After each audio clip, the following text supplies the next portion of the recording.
Teman bila asyik tengok video Bella Astillah dengan Syed Saddiq ni, tak pasal-pasal pula teman tertengok video abang kepada Syed Saddiq tu, Space Dollar. Rupanya dia ada channel yang sangat hebat bercerita tentang pengetahuan am ni. Antaranya yang paling baru dia buat ialah hari penuaan terhenti. Berapa lama anda sanggup hidup katanya. Lepas tu ada juga cerita pasal pengubah suaian genetik, kuasa Tuhan dicabar. Engkohnya hebat jugalah Space Dollar ni. Teman ingat dia ni Presiden Bas je.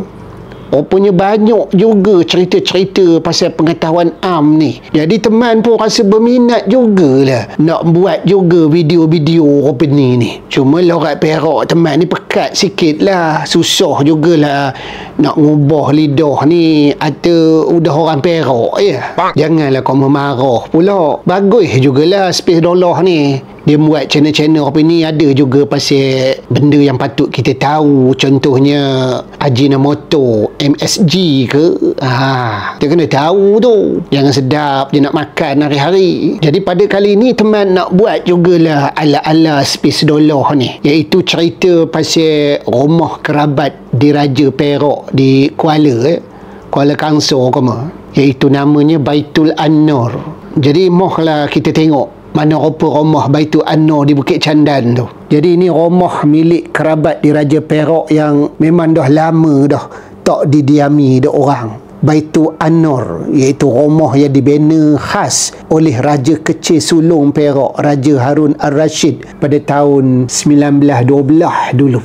Dah lama sebenarnya rumah ini. Pasal itulah bila dah tak duduk tu dia jadi sangat usang. Raja Kecil Sulong Perak, Raja Harun Ar-Rashid ini, dia membina rumah ini khas untuk isterinya, Raja Mentera, Raja Seculan. Dua orang isterinya yang lain iaitu Puan Zaharatul Ain dan juga Puan Tih pernah juga tinggal di Baitul An-Nur ni dan diberi nama bersempena dengan putera sulung Raja Harun Ar-Rashid ini. Hasil perkahwinannya dengan Raja Mentera iaitu Raja An-Nur Shah. Walaupun nampak usang ramai orang yang datang ke sini, terutamanya pasangan-pasangan yang baru je bernikah, berkahwin, nak juga ngambil gambar berlatar belakangkan Baitul An-Nur ini. Kalau tak percaya, kamu datanglah tengok sini. Maksudnya istimewa dari segi rupa, reka bentuknya. Tambah pula berlatar belakangkan belakangnya Masjid Ubudiyah, masjid tercantik di Asia Tenggara ini. Jadi siapa yang datang ke Masjid Ubudiyah ni patut jangan lepaskan peluang nak tengok rumah Baitul An-Nur ini. Tak jauh aja, bersebelah aja. Jadi inilah rupanya rumah Baitul An-Nur ini. Walaupun semuanya telah tinggal kenangan dan tidak didiami oleh orang, tapi dia masih lagi menjadi tempat kunjungan pelancong-pelancong dan juga orang yang datang ke Kuala ni. Macam tak sah lah kalau tak ada bergambar di depan Baitul An-Nur ni kalau dah datang ke Kuala.